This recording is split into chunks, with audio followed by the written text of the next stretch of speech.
welcome to Stories Room. Enjoy listening, and don't forget to subscribe. In the small town of Clarksdale, in a modest two-story house with a tilted fence and an overgrown garden, lived Emily with her parents. Gray rooftops, narrow streets, and endless meadows beyond the town gave the place a special quietness and warmth. Once, her younger sister Linda had also lived here, but after college, Linda moved to another state and returned only for holidays. Emily was engaged to James. The wedding was planned for the upcoming fall. James worked for a small architectural firm, dreaming of designing a house by the lake, small but stylish, he used to say. Emily had dreams too, starting a family, traveling with James, and maybe opening a little bookstore someday. Everyone believed James was a perfect match for Emily, polite, dependable, always helpful to her parents, fixing the fence, chatting about sports or politics with her dad, discussing new rose varieties with her mom. No one had the slightest idea that the bond between these close people would be shaken by betrayal, James's affair with none other than Emily's own sister. James Winston grew up in the neighboring town of Berkeley Hill. His family owned a chain of small furniture shops, selling simple, unfinished wooden pieces. From his father,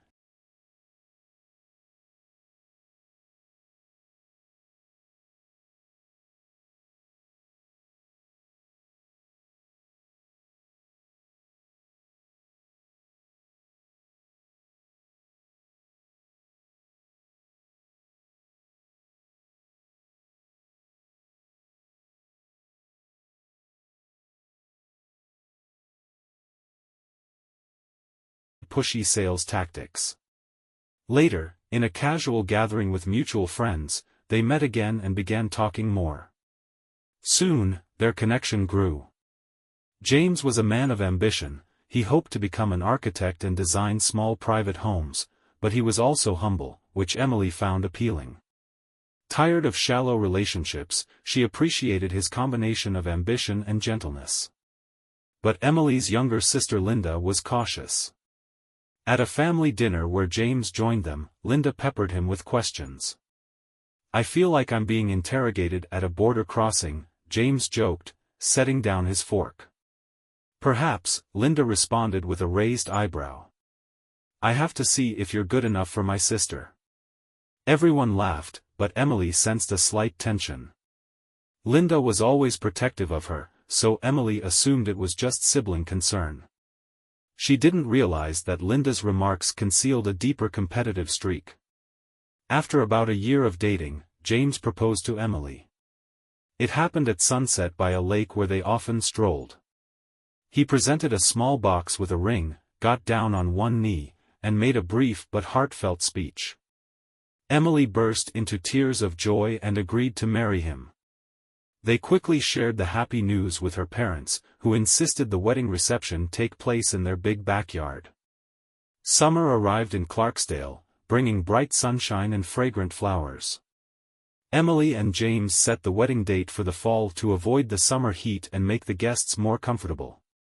Linda, though she lived in another city, offered to help.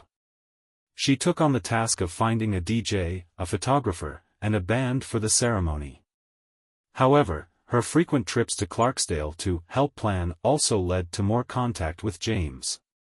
Early on, Emily saw nothing wrong with Linda and James laughing together while unpacking decorations or finalizing music selections. But gradually, Emily began to sense something odd in how they looked at each other. For instance, whenever Emily showed up unexpectedly, Linda and James would suddenly break off their conversation, wearing guilty or startled expressions. Emily often brushed aside her suspicions, thinking, "It's wonderful that Linda and James are getting along. It means there's no awkwardness in the family." She had no inkling that this bond could morph into something dangerous. Over time, James started behaving differently. He came home late from work more frequently, claiming new projects were keeping him busy. Emily believed him. But there were moments when she caught him texting late at night. He would quickly lock his phone the moment she approached. Linda, meanwhile, visited Clarksdale almost every weekend under the guise of wedding preparation. One evening, Emily arrived home from the library and found Linda and James in the backyard.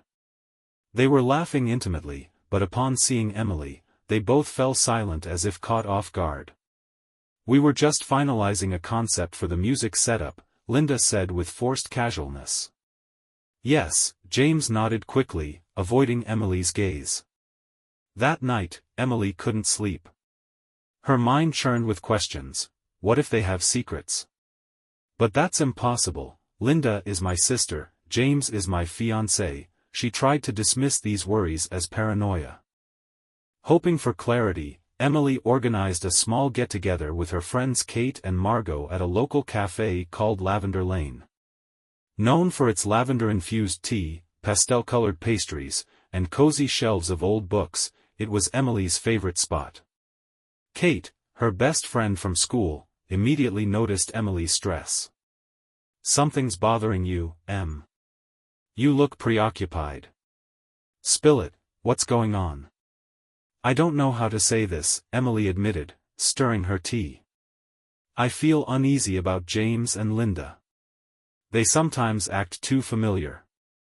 Am I just being paranoid?" Margot shrugged thoughtfully. "If you sense it, there might be something to it. But it could be a misunderstanding. Talk to James. Let him know how you feel." Emily sighed, nodding. "Yes, I will try an open conversation. I just hate the thought that I'm turning into a jealous fiancé." Soon after, Emily cornered James one evening when he was working on blueprints at home. She gently expressed her concerns. "James, I feel uncomfortable with how close you are to Linda. I don't want to sound possessive, but it's starting to worry me." James frowned. "Emily, I'm sorry if it seems suspicious. Linda's helping with the wedding. We meet sometimes to discuss logistics. Maybe I should mention it beforehand so you won't worry." His explanation felt half-hearted, but Emily tried to believe him. She thought, he's never given me serious reasons to doubt. I'll trust him. Linda was 24, 2 years younger than Emily. After college, she struggled to find her path, bouncing between marketing, advertising, and fleeting ideas for an online jewelry shop. She was used to seeking excitement, easily bored by routine, and somewhat envious of Emily's stable life. One evening, Linda confided in her friend Sophie at a local bar. "I'm jealous of Emily," Linda admitted, swirling her cocktail. "She has it all figured out, this calm, loving fiancé, a stable job. Then I start talking to James about his issues, his worries, and something sparks. It's like he sees something in me that Emily doesn't have, the spontaneity, maybe." Sophie looked alarmed. "You're flirting with disaster, Linda. That's your sister's fiancé." "I know," Linda said ruefully. "It's awful. But I can't deny there's an attraction I can't control." One fateful day, Emily stumbled on damning evidence. James had left his work phone at home, and it buzzed with a message from Linda, "Can't wait to see you again. Last night was incredible." Shaking, Emily scrolled through their chat. It was painfully clear they had an intimate relationship, sharing passionate words and hints of secret meetups. Her heart pounding, Emily confronted James that night. He tried to deny it at first but finally broke down, admitting he had feelings for Linda. "Emily, I'm so sorry. I never meant to hurt you. It just happened. Linda and I got carried away." Emily fled her apartment in tears, wandering the streets until dawn. A part of her screamed, "This is a nightmare." But the message thread was undeniable. She realized her wedding dreams might be forever shattered. Emily decided to move back to her parents' house. The old place, usually warm with childhood memories, now felt like a refuge from betrayal. Her mother, Caroline, and father, Richard, were distraught seeing their daughter in misery. "Emily, sweetheart, talk to us," her mother pleaded. "Mom, I just learned that James has been with Linda," Emily stammered. I don't know if I can ever forgive them. Richard clenched his fists in silent rage. He had always liked James, but this was a cruel betrayal. Caroline tried to comfort Emily, offering her space and rest. Meanwhile, Linda was nowhere to be found, likely hiding after the exposure. A day later, Linda showed up at the family home. Timidly stepping onto the back porch, she found Emily by the old wooden swing near the pond. The tension was thick as they locked eyes. Emily, I'm so sorry, Linda whispered. I never intended to betray you. It happened so fast. I envied you, your calm relationship. And James seemed to. I know it's awful. Please believe me, I regret everything. Emily felt anger and heartbreak churning inside her. She wanted to scream, how could you do this to me? Yet she merely bit her trembling lip. Linda, she said quietly, I can't look at you right now. Just, go. Let me sort out my emotions. Linda nodded, tears in her eyes, and retreated. Emily stayed on the swing, staring at the water, wondering how a bond so deep as sisterhood could break so tragically. Tears blurred Emily's vision as she let her friend Margot inside. Margot had arrived with a grim face, holding her phone. I have something to show you, Margot said. She opened a social media post from a mutual acquaintance who worked at the Midnight Owl nightclub. It showed a photo from last night, James and Linda at the bar, looking far too intimate. Emily stared at the picture, heart pounding. James was supposed to be away on a business trip. Instead, he had gone out with Linda. I'm so sorry, said Margot. But you needed to know. He's clearly not on any business trip. It hit Emily like a punch. James was with Linda, brazenly partying after everything. She realized the wedding was definitively off. Feeling as though the world was collapsing, she asked Margot to leave so she could weep in solitude. The next morning, Emily tried to call James, his phone was off. She tried Linda, no response. It was as if they'd both vanished together. Worried thoughts plagued her. Have they gone out of town? Are they hiding? Desperate for answers, Emily checked local hotels and motels, calling each one with Margot's help. Every call yielded a dead end. No one named James Winston or Linda Barker had checked in. Emily even phoned James's parents in Berkeley Hill. His mother was alarmed. No, dear, he hasn't contacted us. Isn't he with you? Realizing James's family was also clueless, Emily slumped in her seat, feeling helpless. Margot rested a hand on her shoulder. They'll show up eventually. You can't stop living your life, Em. Returning to her parents' home, Emily climbed to the attic to find old photo albums that once were meant for wedding decor. Now, the pictures of her and Linda as happy children caused an ache in her chest. She recalled how Linda had always been the rebellious younger sister, while Emily was the model child. Their parents often compared Linda unfavorably to Emily. Perhaps resentment had simmered for years, culminating in Linda's hidden envy and misguided pursuit of James. Caroline found Emily among the dusty boxes. My girl, she said softly, I see your pain. Your father and I won't push you. Just remember we're here. Emily leaned on her mother, tears wetting Caroline's shoulder. She couldn't fathom how Linda, once her best friend, had become the instrument of this betrayal. 3 days later, a car pulled into the driveway, James's sedan, with Linda in the passenger seat. Emily, trembling, watched from the porch as they emerged looking exhausted. Emily, James began quietly. We need to talk.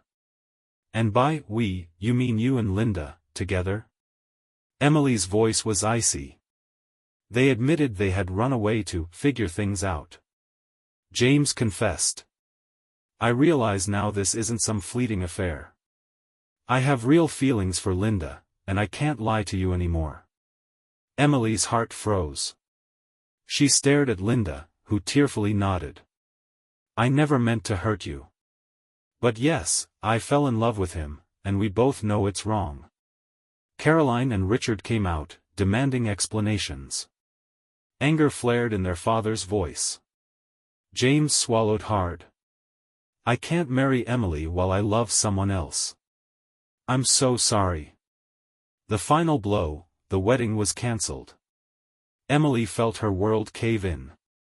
She turned away, stepping inside the house so she wouldn't burst into tears before them. Outside, her parents tore into James and Linda, who finally left in shame, the family bond seemingly shattered. In the yard, after Emily stormed inside in tears, silence reigned. Linda and James exchanged pained looks while Caroline and Richard stood by the car, groceries forgotten. Linda, how could you do this to your sister? Richard asked, voice trembling with suppressed fury. I'm sorry, Dad, Linda replied, tears welling. But my feelings. Feelings? Her mother interjected bitterly. And what about Emily's feelings? Did they not matter? Eventually, Richard told them to leave. You've done enough damage. Go, both of you. James and Linda got back in the car, a sense of finality hanging over them. James took Linda to his small rented apartment on the outskirts of Clarksdale. Until then, he'd been staying mostly at Emily's place, but he still had this one-bedroom unit. Inside, Linda looked around. It felt cramped and impersonal, yet it was their only refuge. She sank onto the couch. I can't believe this is how we ended up, James. Everyone hates us, especially Emily. I feel horrible. He sat next to her, equally distraught. I know. We're together, but guilt is consuming us. I keep thinking maybe we should vanish from her life altogether. Linda nodded tearfully. Yet how can we just erase the fact that we love each other? This is a mess. They spent the night in tormented silence. Their newfound freedom came with heavy remorse. At her parents' house, Emily spent the night awake, replaying the devastating scene. She refused dinner, shut herself in her old bedroom.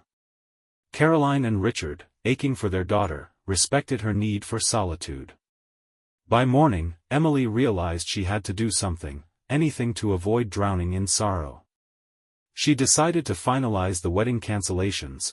There were vendor deposits, service contracts to undo, notices to send out. I can't hide forever, she said to herself. Yes, it's painful, but it must be done. She borrowed her father's car and drove to town, determined to tie up these loose ends, even though each conversation would feel like another knife twist. Emily's day was spent moving from florist to photographer to venue manager, explaining the wedding was off. Some partial deposits were lost. Each vendor expressed concern or curiosity, but Emily stayed vague. We had to cancel, sorry for any inconvenience. In the evening, she met her friend Kate at Lavender Lane. Kate offered the comfort of listening ears. It's tough, Em, but it's better to face it. You'll see, time helps heal. Meanwhile, do what you must. By day's end, Emily felt she'd climbed a small mountain. She still hurt, but realized she had accomplished something herself, a crucial step toward independence. Returning home, she joined her parents for dinner, and though her eyes were puffy, a flicker of determination glowed within. One morning, Emily was awakened by a phone call from an unknown number. A woman's formal voice said, "Good morning. Is this Emily Barker?" "Yes, speaking," Emily replied. "I'm from Nathan and Partners Realty. James Winston listed you as a reference to confirm certain financial details for a lease. He indicated you're his fiancée." Emily's heart clenched at the word fiancé. That was no longer true. "I'm sorry," she managed. "We are no longer engaged. He must have given you outdated info." The caller apologized for the confusion, explaining James was searching for more spacious apartments for a long-term lease. Emily hung up, shaken. So James was moving on with Linda, presumably looking for a place to start a life together. Another jolt of reality. Trying to regain normalcy, Emily resumed her library job. The head librarian, Mrs. Turner, welcomed her kindly. "Emily, so glad you're back.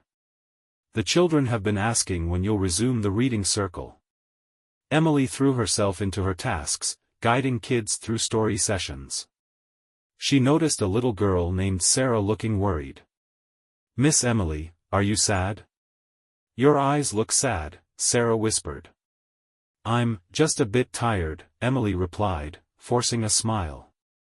Sarah offered Emily a small hair tie with a pink heart, saying, "It brings happiness."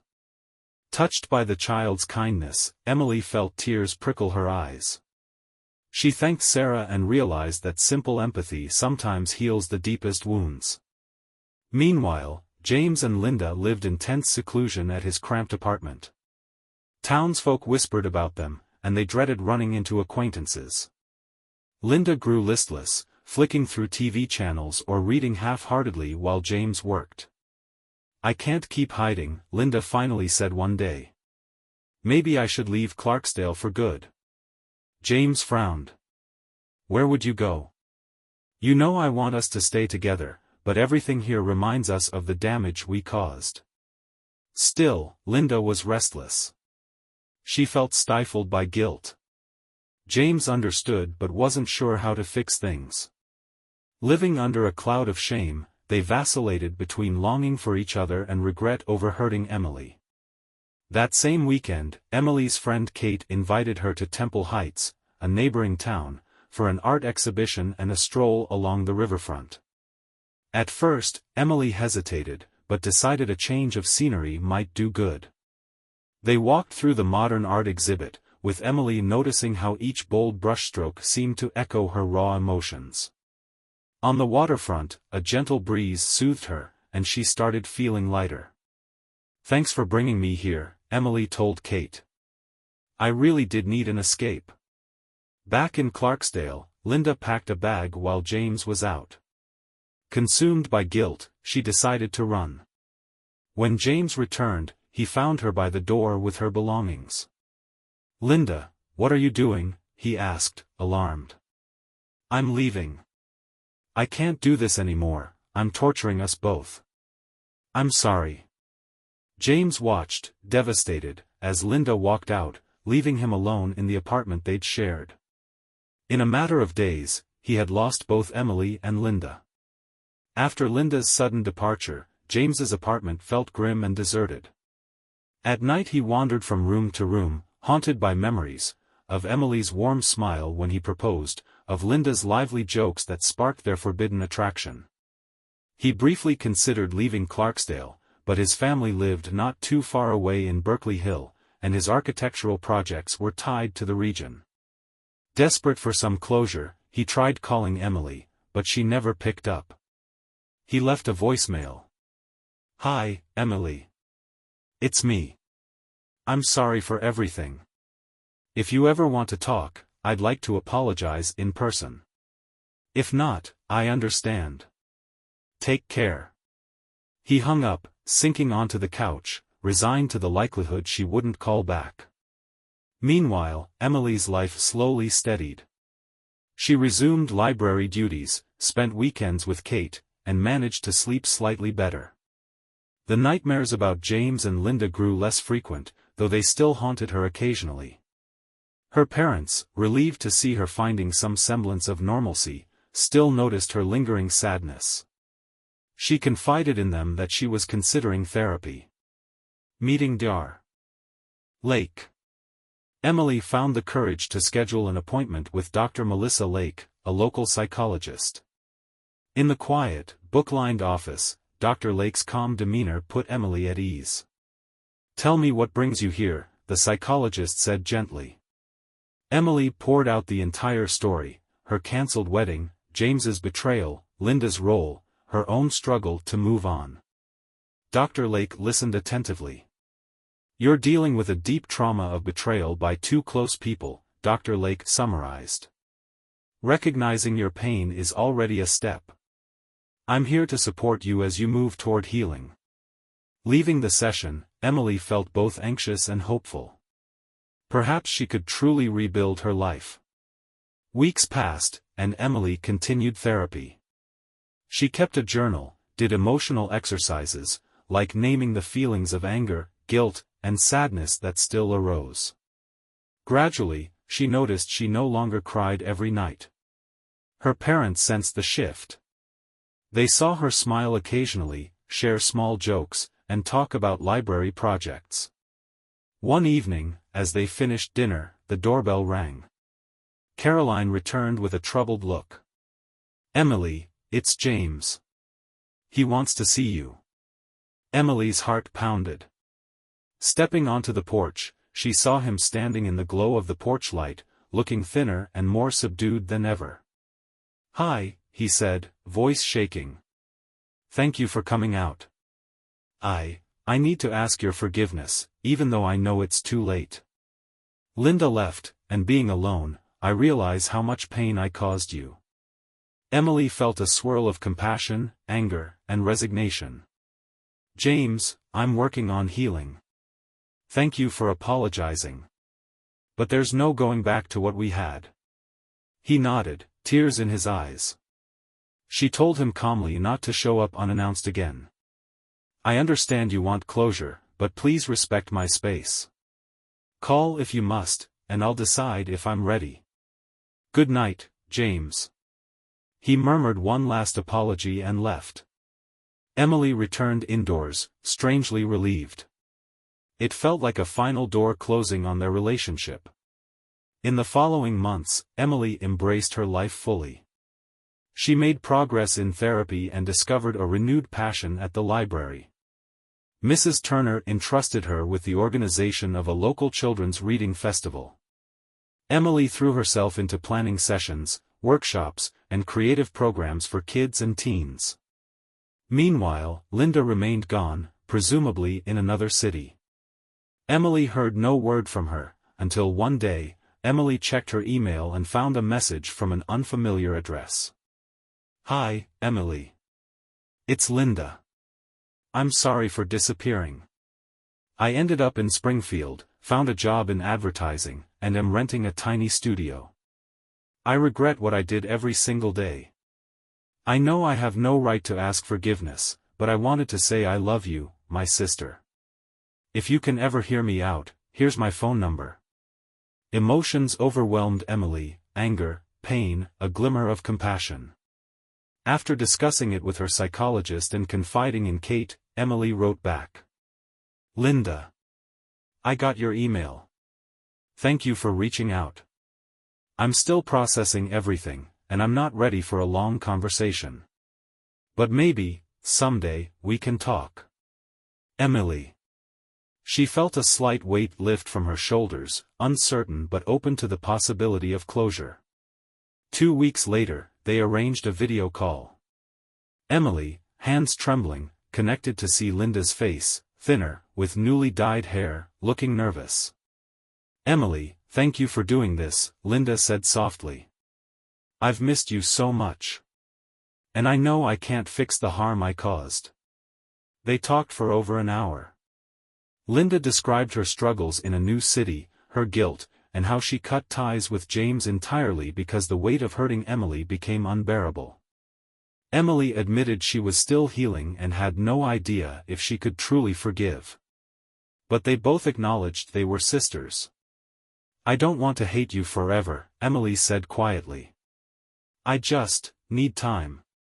Their tears were filled with sorrow and hope, neither claiming everything was fine, but both agreeing that someday, they might meet on neutral ground to see if reconciliation was possible. Another stretch of months passed. Emily's life truly stabilized. She was deeply involved in organizing the Children's Reading Festival, where local kids would showcase their writing, art, and love of books.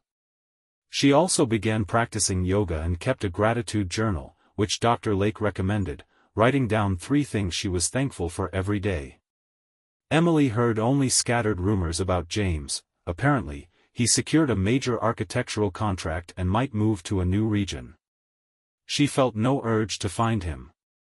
Nor did Linda return to Clarksdale. The old sense of betrayal no longer controlled Emily's thoughts. She found herself at peace, focusing on her own personal growth. About a year after the cancelled wedding, Clarksdale's main square bustled with activity for the inaugural Children's Reading Festival. Emily, wearing a breezy summer dress, welcomed families and introduced segments on stage. Mrs. Turner proudly announced. A big hand for Emily Barker, who spearheaded this wonderful event, Reading for the Future. The crowd cheered, and Emily spoke about her passion for books and how reading can guide young minds, even in difficult times. Seeing the bright faces of kids and parents, she felt a warm sense of accomplishment. Her parents stood nearby, teary-eyed with pride, knowing how hard a path their daughter had traveled. The old memories of heartbreak at this same family home still lingered, but it now felt like a place of new beginnings. That evening, as Emily wound down, she checked her phone and saw a message from Linda. Saw the festival pics on social media, congratulations. I'm proud of you. Hugs from afar. Emily smiled, replying briefly. Thank you. I'm glad we can at least talk like this. Putting her phone away, she looked out at the golden sunset. It lit the sky with vibrant colors, as if to remind her that every day ends, and a new dawn arrives. She felt hope stirring within her. Scars remained, but they no longer defined her. Life stretched ahead with promise, and she walked forward, heart open to whatever awaited. That's the end of our story. Make sure to subscribe to our channel to stay up to date on new stories, and share this video so others can discover these great stories too.